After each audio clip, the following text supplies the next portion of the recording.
Hello बच्चों, कैसे हैं? उम्मीद है सब लोग सकुशल होंगे, स्वस्थ होंगे। मेरी ईश्वर से प्रार्थना है कि वो आप सब लोगों को सकुशल रखे। तो जैसा कि पिछली वीडियो में हम लोगों ने डिस्कस किया था, 2019 में जो 11 सितंबर को सीजीएल मेंस का पेपर हुआ था, उसके एरर के सारे क्वेश्चन 20 क्वेश्चन थे। मैंने उस बार ये कहा था कि नेक्स्ट वीडियो में हम इम्प्रूवमेंट के क्वेश्चन करेंगे। तो 11 सितंबर 2019 को सीजीएल मेंस का जो इंग्लिश का पेपर हुआ था, उसके इम्प्रूवमेंट के 20 क्वेश्चंस आज हम लोग डिस्कस करने जा रहे हैं। इसके बाद हो सकता है एक्टिव पैसिव के 20 क्वेश्चन या डायरेक्ट इनडायरेक्ट के या फिर फिलर या वोकैब के क्वेश्चन हम लोग डिस्कस करेंगे। फिर तो अगले में क्या करेंगे ये अगली बार डिस्कस करेंगे, तब बताएंगे। Today we are going to discuss 20 questions of improvement which were asked in CGL mains held on 11 September 2019. Okay, so get ready for the discussion.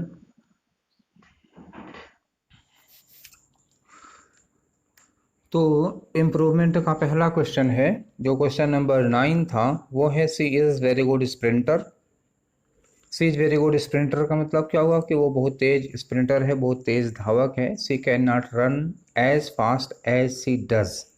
I can not run as fast as she does. ठीक है, तो वो बहुत तेज sprinter है, sprinter होता है धावक, और कहा कि मैं उतना तेज नहीं दौड़ सकता जितनी तेज की वो। अब ये जो डज लिखा हुआ है, इस डज का क्या मतलब है? इस डज का मतलब हुआ कि यहाँ अगर हम डज ना लगाते, मेन वर्ब लगाते, तो कौन सी लगाते हो? आई के साथ जो वर्ब लगी है रन, वही लगाते हम लोग। तो अगर ये रन यहाँ डज डज की जगह पर लगाना हो तो हम क्या लगाते कि I can not run as fast as she runs. आप एक्चुअली लगाते यहाँ तो क्या लगाते? I can not run as fast as she runs. अगर हम इसी डज की जगह पर रन्स लगा दें तो ये देखिए कि क्या ये सेंटेंस करेक्ट है। तो सी रन्स का मतलब हुआ, अगर हम सी रन्स यहाँ लगाते हैं तो सेंटेंस का मतलब ये होगा कि I can not run as fast as she runs. मैं उतना तेज नहीं दौड़ सकता जितना तेज कि वो दौड़ती है। तो अगर डच की जगह पर रन्स करेक्ट है तो ये सी रन्स करेक्ट है। अगर सी रन्स करेक्ट है तो इसका मतलब कि ये डच भी करेक्ट है, क्योंकि ये डच किसके लिए आया है? ये डच आया है रन की जगह पर। तो सी के बाद हमें चूंकि लगाना था रन्स, वर्ब में एस लगा, तो इसका मतलब हुआ कि ये डज करेक्ट है अपनी जगह पे। तो रन में एस लगाते, इसलिए डू में भी एस लगाएंगे। सी के साथ सिंगुलर वर्ब रन्स लगाते, इसलिए सी के साथ जब हम रन के सब्सटीट्यूट के रूप में डू रखेंगे तो डू में भी डज हो जाएगा। ठीक है ना, तो ये सेंटेंस नो इम्प्रूवमेंट का है, इसमें कोई एरर नहीं है। तो ये हो गया नो इम्प्रूवमेंट। पहला क्वेश्चन आपका होगा 9। ठीक है, तो चलिए हम लोग अगले क्वेश्चन की ओर बढ़ते हैं। 9 का ऑप्शन हुआ 1, नो इम्प्रूवमेंट। और अगला क्वेश्चन जो नो इम्प्रूवमेंट का था, वो क्वेश्चन था question number 27। If you wishes to participating at the national level games you will have to start getting coaching immediately। ठीक है, तो if you wishes to participating, पहले हम लोग यहाँ देखते हैं जो अंडरलाइन किया हुआ है उसमें क्या प्रॉब्लम है। तो पहली बात तो ये है कि यू जब सब्जेक्ट होता है, आई वी और यू जब सब्जेक्ट होता है तो इसके साथ वर्ब कैसे लगती है? प्लूरल वर्ब लगती है, पहली बात। और प्लूरल वर्ब क्या होती है? वर्ब की फर्स्ट फॉर्म होती है, उसमें यस या ईएस नहीं लगता। एक चीज़ तो ये हो गई कि यू के बाद विशेष नहीं होना चाहिए था, विश होना चाहिए था। दूसरी बात क्या है, बार बार आ रहा है कई बार कि टू के साथ वर्ब की फर्स्ट फॉर्म लगती है, आईएनजी फॉर्म नहीं लगती। तो ये देखिए टू के साथ जो पार्टिसिपेटिंग लिखा है वहाँ होगा पार्टिसिपेट, और विशेष की जगह पे क्या होगा? विश होगा। करेक्ट सेंटेंस क्या होगा? If you wish to participate. विशेष में क्या गलती है हम लोगों ने समझ लिया, पार्टिसिपेटिंग में क्या गलती है हम लोगों ने समझ लिया। तो now let's find out the correct answer. Correct answer क्या होगा? Wish to participate. तो विश टू पार्टिसिपेट में कौन सा ऑप्शन हुआ? ये तीसरा वाला है, विश टू पार्टिसिपेट। तो हमारा आंसर क्या होगा? इसका आंसर होना चाहिए 3। तो 27 का आंसर हुआ 3। Let's proceed to the next, और हमारा नेक्स्ट क्वेश्चन है क्वेश्चन नंबर 30। क्वेश्चन नंबर 30 में दिया है कि you have been so unwell. Unwell का मतलब होता है बीमार, तबीयत खराब होती है तो यूज़ किया जाता है। You have been so unwell, आपकी तबीयत इतनी ज़्यादा ख़राब रही है, आप इतने बीमार हैं। तो हाउ यू फीलिंग नाउ, ये क्वेश्चन है। देखिए लास्ट में क्या लगा है, क्वेश्चन मार्क लगा है। अगर लास्ट में क्वेश्चन मार्क लगा है और ये सेंटेंस यहाँ से टूट गया, देखिए ये सेंटेंस अलग है और ये सेंटेंस अलग है। हाउ में देखिए एच कैपिटल लेटर में लिखा हुआ है, अनवेल के बाद नोट ऑफ एक्सक्लेमेशन लगा हुआ है। तो ये अनवेल के बाद जो विराम चिन्ह लगा हुआ है नोट ऑफ एक्सक्लेमेशन, ये सिद्ध करता है कि ये सेंटेंस यहीं खत्म, फुल। ये चिन्ह इसीलिए लगता है। और हाउ का एच कैपिटल में लिखा है, इसका मतलब नया सेंटेंस शुरू हो रहा है। तो और लास्ट में यहाँ क्या लिखा है, क्वेश्चन मार्क लगा हुआ है। ये सारी चीज़ें सिद्ध ये करती हैं कि ये सेंटेंस इंटरोगेटिव सेंटेंस होगा। क्या होगा, इंटरोगेटिव सेंटेंस होगा। इंटरोगेटिव सेंटेंस में क्या होता है कि हेल्पिंग वर्ब सब्जेक्ट के पहले लगानी पड़ती है। बिना हेल्पिंग वर्ब सब्जेक्ट के पहले लगाए इंटरोगेटिव सेंटेंस नहीं बनेगा। तो how you feeling, how you feeling, एक तो ये वर्ब की आईएनजी फॉर्म लगाई है, इसमें इज एम आर नहीं लगा, ये भी गलत बात हो गई। तो इसमें इज एम आर लगना चाहिए था, हाउ यू फीलिंग नहीं होगा। गलत भी होता तो हाउ यू आर फीलिंग होता, और इसे आर यू के पहले होना चाहिए, तो ये सेंटेंस होता how are you feeling now, तब इंट्रोगेटिव सेंटेंस बनेगा। How are you feeling now. तो देखिए आपके ऑप्शन में दो क्वेश्चन दिए हुए हैं, तो यू के बाद, पहले में यू के बाद इज लगा है, वो तो गलत ही हो गया। एक में देखिए यू आर फीलिंग लिखा हुआ है और एक में आर यू फीलिंग लगा हुआ है, तो क्या होगा, हाउ यू आर फीलिंग या हाउ आर यू फीलिंग। तो चूंकि इंटरोगेटिव सेंटेंस है, इंटरोगेटिव होने के नाते हमारी हेल्पिंग और सब्जेक्ट के पहले आनी चाहिए थी, और इस चौथे वाले में आर पहले लिखा हुआ है, दूसरे वाले में आर यू के बाद में लिखा हुआ है। देखिए ये यू के बाद आर लिखा हुआ है, तो यू के बाद आर लिखेंगे गलत हो जाएगा, आर यू के पहले होना चाहिए। इंटरोगेटिव सेंटेंस का पैटर्न है ऑप्शन नंबर 4, आपका आंसर क्या होगा, 4 होगा। चलिए now let's proceed to the next. अगला क्वेश्चन है क्वेश्चन नंबर 34। क्वेश्चन नंबर 34 में है, I am going to see a play tomorrow evening. तो टुमारो इवनिंग ठीक है, कल शाम को। I am going to see, मैंने पिछले वाले एरर वाले में भी बताया था कि प्रेजेंट कंटिन्यूअस को फ्यूचर प्लान के लिए यूज किया जाता है। तो आई एम गोइंग टुमारो इवनिंग, तो ठीक है, टुमारो इवनिंग कल की शाम के लिए प्रेजेंट कंटिन्यूअस में प्लान को हम पेश कर सकते हैं, प्लान यूज किया जा सकता है। तो गोइंग टू सी, गोइंग के बाद अगर पर्पस लिखा होता है तो टू के साथ फर्स्ट फॉर्म में पर्पस लिखा जाता है। तो ये दोनों पोर्शन करेक्ट हैं अपनी जगह पर, इनमें कोई गड़बड़ी नहीं है। तो ये सेंटेंस होगा नो इम्प्रूवमेंट का। नो इम्प्रूवमेंट का मतलब आपका आंसर होना चाहिए 2। तो चलिए हमारा नेक्स्ट क्वेश्चन है क्वेश्चन नंबर 43। और क्वेश्चन नंबर 43 में लिखा है कि when I was a child I do not like going out to play in the park. जब मैं एक बच्चा था तो मैं पार्क में टहलने नहीं जाया करता था, मुझे नहीं पसंद था। तो आई डू नॉट लाइक को अंडरलाइन किया गया है। पहले हम इसमें चूँकि दो पोर्शन है तो दोनों को टेंस मैच कर लेते हैं। पहले वाले पोर्शन की जो वर्ब है वो है वाज, तो ये पास्ट टेंस में है। दूसरे वाले पोर्शन में जो अंडरलाइंड पार्ट है जिसको हमें इम्प्रूवमेंट करने के लिए कहा गया है, ये प्रेजेंट में है। तो पास्ट के साथ प्रेजेंट का कॉम्बिनेशन बनेगा नहीं। पहले प्रेजेंट होता बाद में पास्ट होता तो एक बार को संभावना बन भी जाती, लेकिन पहले पास्ट है बाद में प्रेजेंट में है तो इस बात की संभावना नहीं बनेगी। फिलहाल सेंटेंस पढ़ के मीनिंग निकालते हैं। कह रहे हैं कि जब मैं एक बच्चा था, और दूसरा पोर्शन है कि मुझे पार्कों में खेलने जाना अच्छा नहीं लगता। तो जब मैं बच्चा था तो पार्क में खेलने जाना अच्छा नहीं लगता था, ये भी पास्ट की ही बात होगी, पसंद नापसंद की बात होगी। चूँकि I was a child time दे दिया, इस टाइम की बात है और पास्ट के टाइम की बात कर रहे हैं तो आदत भी पास्ट की ही होगी, इसलिए टू की जगह पर क्या होना चाहिए, डिड होना चाहिए। I did not like, I did not like कौन सा पोर्शन आया, आपका ऑप्शन आया 1, I did not like, option number 1। चलिए हाँ, एक सवाल और पैदा होता है। आगे बढ़ने से पहले हम लोग ये देख लेते हैं कि आई डिड नॉट लाइक लिखा है, क्या डू नॉट तो हो नहीं सकता, डिड नॉट लाइक ये चौथा ऑप्शन क्यों नहीं हुआ।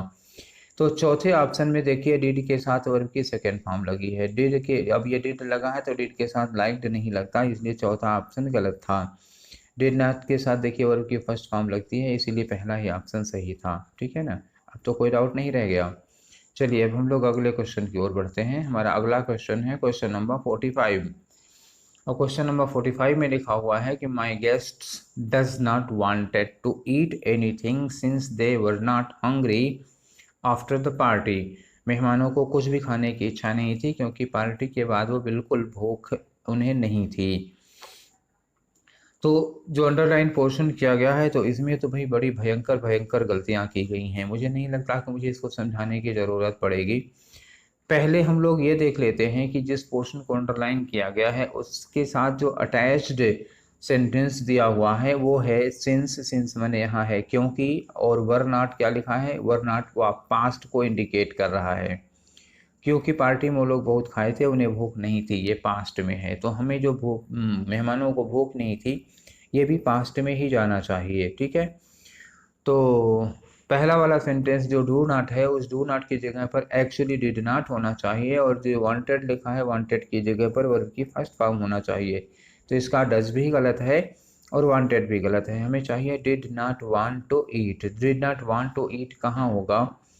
तो इम्प्रूवमेंट में देखते हैं, पहले तीसरे से देखते हैं। तो देखिए डोंट के साथ वांट्स लगा हुआ है, वैसे भी डोंट लगना नहीं है, यहाँ तो डिड लगना है क्योंकि पास्ट की बात हो रही है। जो हमारा दूसरा ऑप्शन है, देखिए यहाँ डिड नॉट लगा तो है लेकिन वांटेड लिखा हुआ है, तो डिड नॉट के साथ वांटेड वर्ब की सेकंड फॉर्म नहीं लगेगी। ये दोनों ऑप्शन गलत हो गए और इम्प्रूवमेंट होना जरूरी है, इसलिए चौथा गलत हुआ। तो आपके पास पहला ऑप्शन बचा और उसको पढ़ के देख लेते हैं। Did not want to eat, देखिए डिड नॉट के साथ वर्ब की फर्स्ट फॉर्म लगी है और ये पहला वाला ऑल राउंड करेक्ट है। तो हमारे 45 का जो ऑप्शन हुआ, 45 का ऑप्शन होगा option number 1। Is that correct? तो चलिए आगे बढ़ते हैं। अगला क्वेश्चन है हमारा 46, और 46 में please switch on all the lights. यहाँ तक तो कोई दिक्कत नहीं है, कृपया सारी लाइट्स ऑन कर दीजिए रूम की। आगे लिखा है कि as it's getting very dark, as it's getting very dark now, now लिखा है, पर ये ध्यान देखिएगा। Please switch on the light एक रिक्वेस्ट है, रिक्वेस्ट के साथ ये जो दूसरा सेंटेंस कारण में दिया है वो नाउ में दिया है। नाउ में देने का मतलब सेंटेंस किस में होना चाहिए? प्रेजेंट में होना चाहिए। हमें सेंटेंस के टेंस का क्लू मिल गया क्योंकि वर्ब है ना इसमें।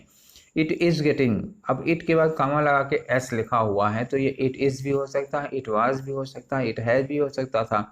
अच्छा, वर्ब की आईएनजी फॉर्म लगी है, इसको हम है इट हैज मानेंगे नहीं, फिर इट इज या इट वाज मानेंगे। तो ये दोनों हो सकता है। जो इट में कामा लगा के एस लिखा जाता है ऐसे, इसका दोनों सेंस हो सकता है, इट इज का भी इट वाज का भी हो सकता है। तो चलिए इम्प्रूवमेंट में देख लेते हैं। पहला इट के साथ वर लगा हुआ है, तो इट के साथ वर लगेगा नहीं, ये गलत है और इम्प्रूवमेंट अभी छोड़ देते हैं। तीसरा ऑप्शन देखते हैं, एज इट वाज गेटिंग। चूंकि ये नाउ, देखिए नाउ हमने कहा था ना, नाउ प्रेजेंट में होता है, नाउ प्रेजेंट में लगता है, तो एज इट वाज गेटिंग ये तो गलत हो ही गया, और इट विल गेट ये गलत हो गया। विल है, नाउ में विल की बात नहीं करेंगे, तो इसलिए इसको हम नो इम्प्रूवमेंट में रखते हैं। क्यों नो इम्प्रूवमेंट में रखते हैं? क्योंकि इट के बाद जो कामा के साथ एस लगता है, that denotes it is and it was both. ये इट इज और इट वाज दोनों को शो करता है। तो ऐसी स्थिति में हम इसको इट इज मान लेंगे, क्योंकि सेंटेंस के टेंस का कॉम्बिनेशन लगाएंगे तो इट इज सही है। तो ये बहुत चालाकी के साथ कामा लगा के एस लिखा गया है, इज और वाज दोनों को डिनोट करता है, इसलिए वो नो इम्प्रूवमेंट की ज़रूरत है इस सेंटेंस में। चलिए हम लोग आगे बढ़ते हैं। हमारा जो क्वेश्चन है वो है क्वेश्चन नंबर 52, और क्वेश्चन नंबर 52 में लिखा है कि when Veena return to India. दो सेंटेंस है, देखिए एक यहाँ से तोड़ दिया। When Veena return, return past में है, ध्यान रखिएगा इस बात को। When Veena return to India she had to get use driving on the left. तो उसको लेफ्ट साइड से गाड़ी चलाने की आदत डालनी पड़ी, क्योंकि विदेशों में राइट हैंड ड्राइविंग होती है, इंडिया में हम लोगों के यहाँ लेफ्ट हैंड ड्राइविंग होती है। तो जब वो विदेश से आई, वहाँ राइट हैंड ड्राइविंग करती रही है, तो इंडिया आई तो उसको लेफ्ट हैंड ड्राइविंग की आदत डालनी पड़ी। तो हैड टू तो ठीक है, करेक्ट है, हैड के बाद टू लगेगा ही लगेगा, फोर्स्ड है, मजबूरी में ये काम करना पड़ा।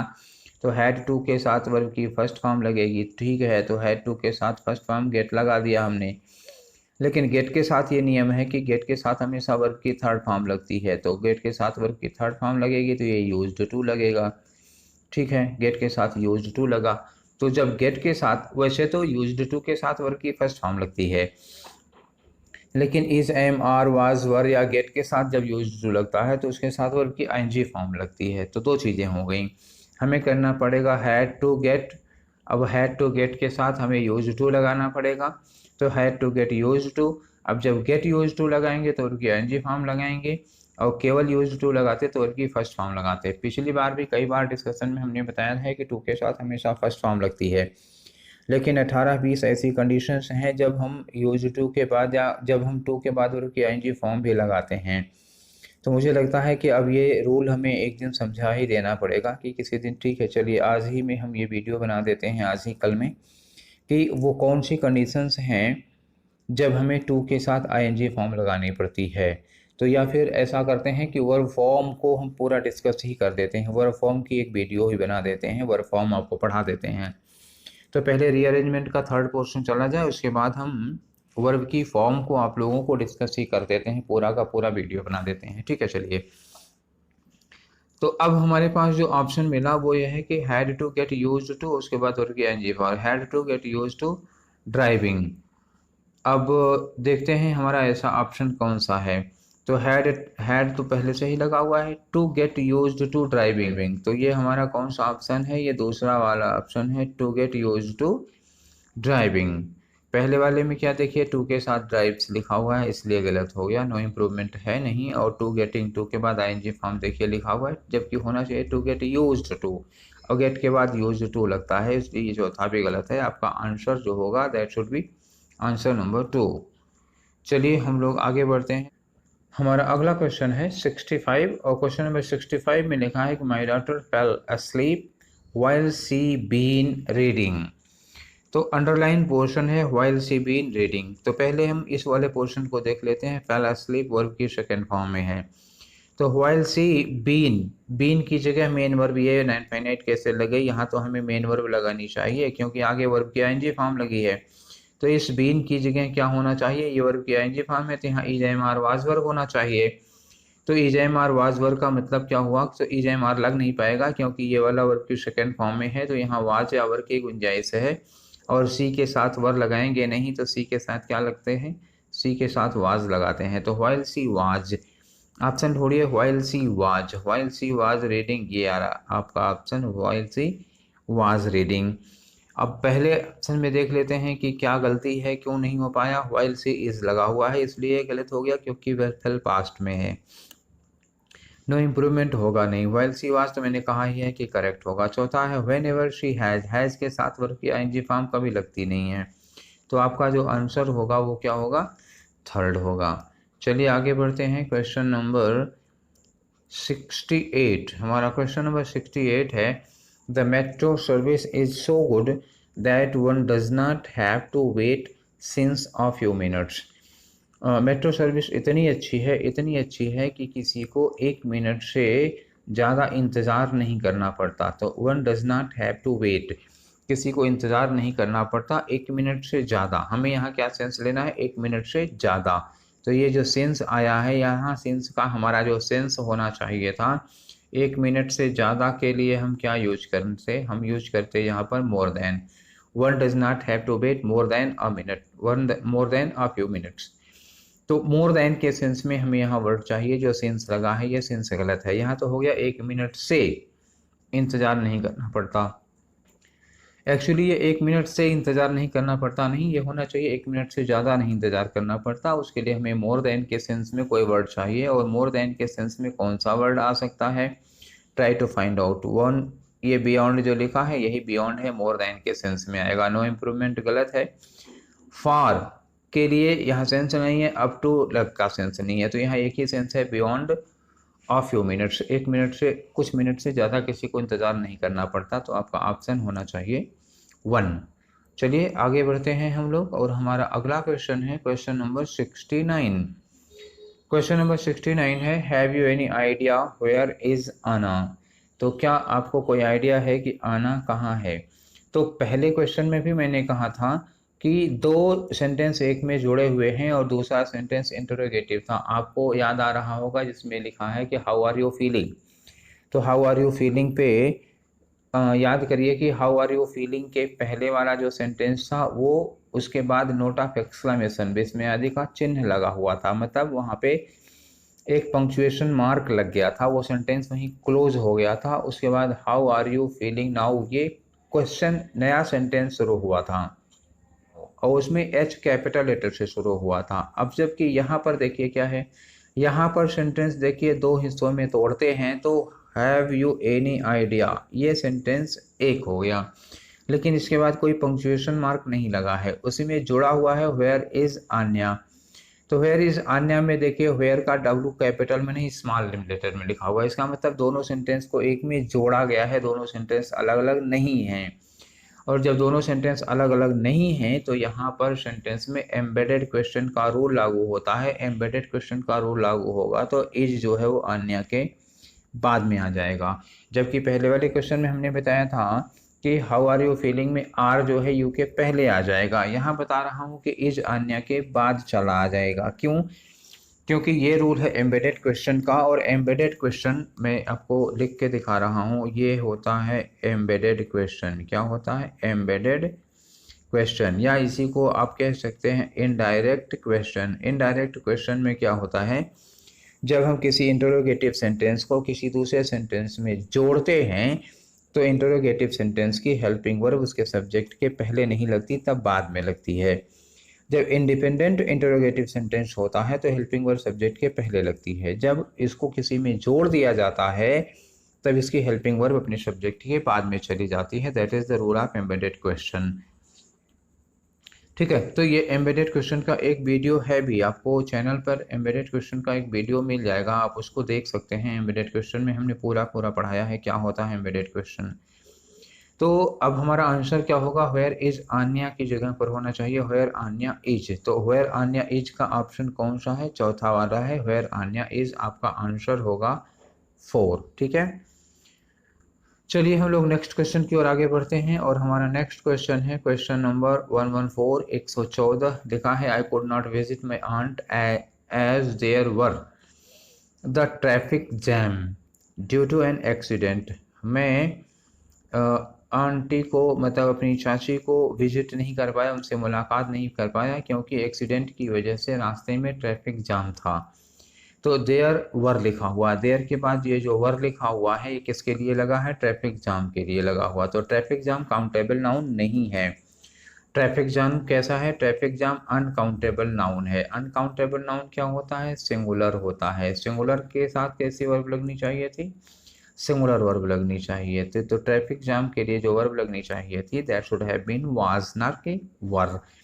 तो there was a traffic jam, आपका ऑप्शन कौन सा होगा? There was a traffic jam, answer होगा 4। ठीक है ना, तो आर और वर ये दोनों प्लूरल हैं, कोई चांस नहीं है इनके होने का।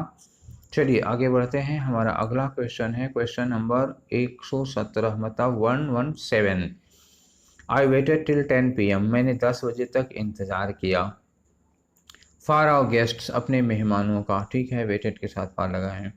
But they never turned up, हमारा काम क्या था? देखिए वर्ब के बाद चूंकि अंडरलाइन किया गया है जो पोर्शन वो वर्ब है, वेटेड लिखा हुआ है, तो वेटेड पास्ट इंडेफिनिट में है, वर्ब की सेकंड फॉर्म है। इसमें गलती तभी हो सकती है जब दूसरे सेंटेंस का टेंस देखें। दूसरे सेंटेंस का टेंस क्या है? दे नेवर टर्न्ड अप, वो आए नहीं। तो नेवर टर्न्ड अप वो आए नहीं, क्योंकि ये भी पास्ट इंडेफिनिट में है, वर्ब की सेकंड फॉर्म है। हमने इंतजार किया किंतु वो नहीं आए, तो किंतु वो नहीं आए अगर ये पास्ट इंडेफिनिट में है तो हमने इंतजार किया ये भी पास्ट इंडेफिनिट में ही होना चाहिए, और ये पास्ट इंडेफिनिट में ऑलरेडी है, तो इसमें कोई गलती नहीं है, नो इम्प्रूवमेंट। ये जो हमारा क्वेश्चन है वो नो इम्प्रूवमेंट का होगा। तो आपका आंसर क्या होना चाहिए? आपका आंसर होगा 2। चलिए हम आगे बढ़ते हैं, हमारा अगला क्वेश्चन है 137।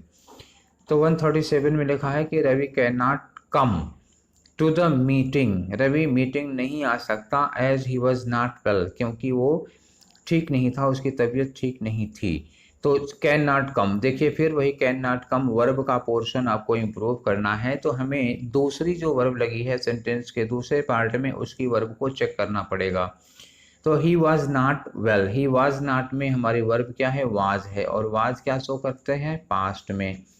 वो पास्ट में लिखा हुआ है कि उसकी तबीयत ठीक नहीं थी, तो ही कैन नॉट कम की जगह हमें क्या यूज करना चाहिए? He could not come use करना चाहिए। ये भी पास्ट हो जाएगा, कारण पास्ट में है तो परिणाम भी पास्ट में।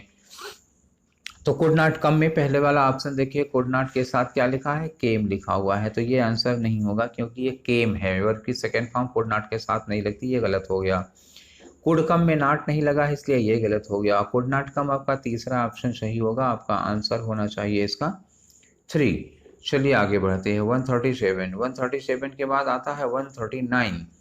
क्वेश्चन नंबर 139 में लिखा है कि these houses which were built 20 years ago, ये मकान जो आज से 20 साल पहले बनाए गए थे, are now in need of repairs. देखिए फिर यहाँ पर दो सेंटेंस लिखे हुए हैं और जो पोर्शन है उसमें वर्ब लगी है। देखिए व्हिच वर लिखा है, वर्ब के साथ वर्ब की थर्ड फॉर्म लिखी है। चूंकि पैसिव वॉइस है, मकान खुद नहीं बनते हैं, बनाए जाते हैं।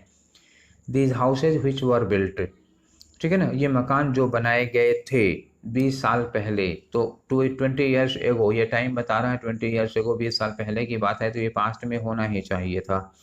वर्क के साथ वर्क की थर्ड फॉर्म लगी है, ये भी ठीक है। और विच लगा है हाउसेस के लिए, मकान के लिए विच लगाएंगे, ये भी करेक्ट है।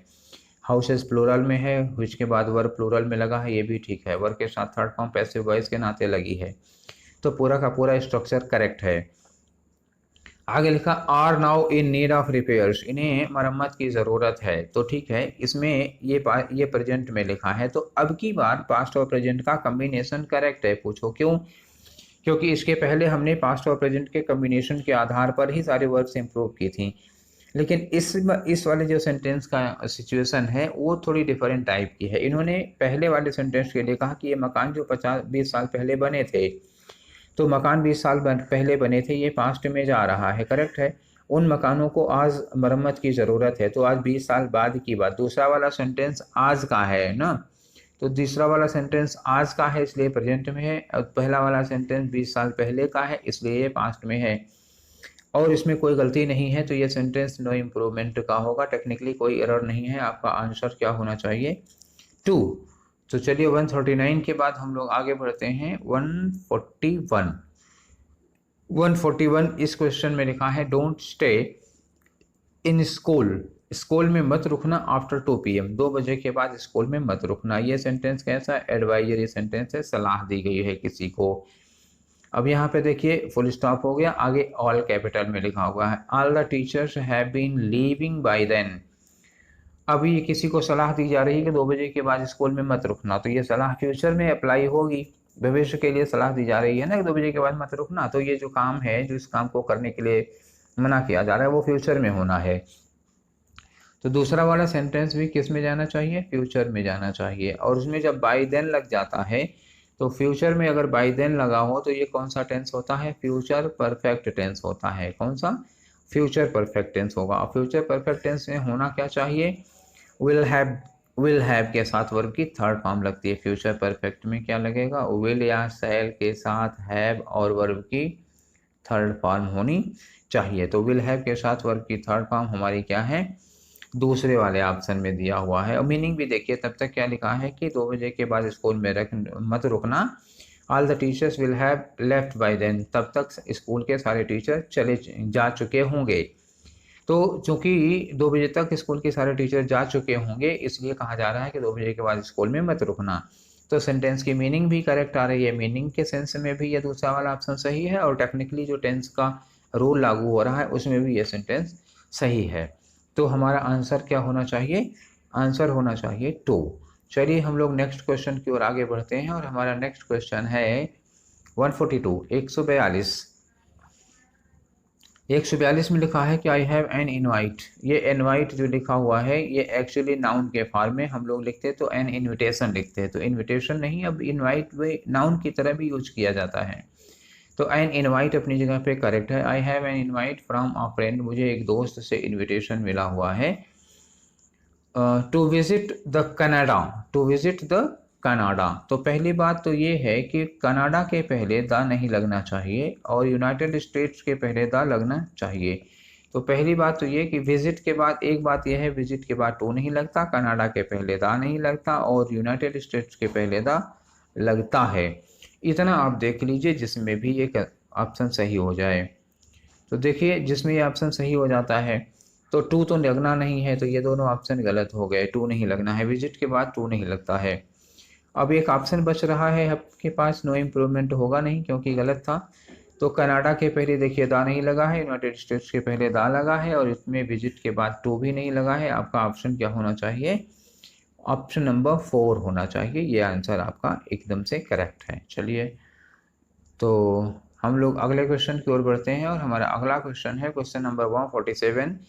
और लिखा है कि whenever we go out, जब भी हम बाहर जाते हैं, तो whenever we go out ये आदत का सेंटेंस है, तो दूसरा वाला सेंटेंस भी आदत का ही होगा। वी स्पेंड हम खर्च करते हैं अलॉट मनी।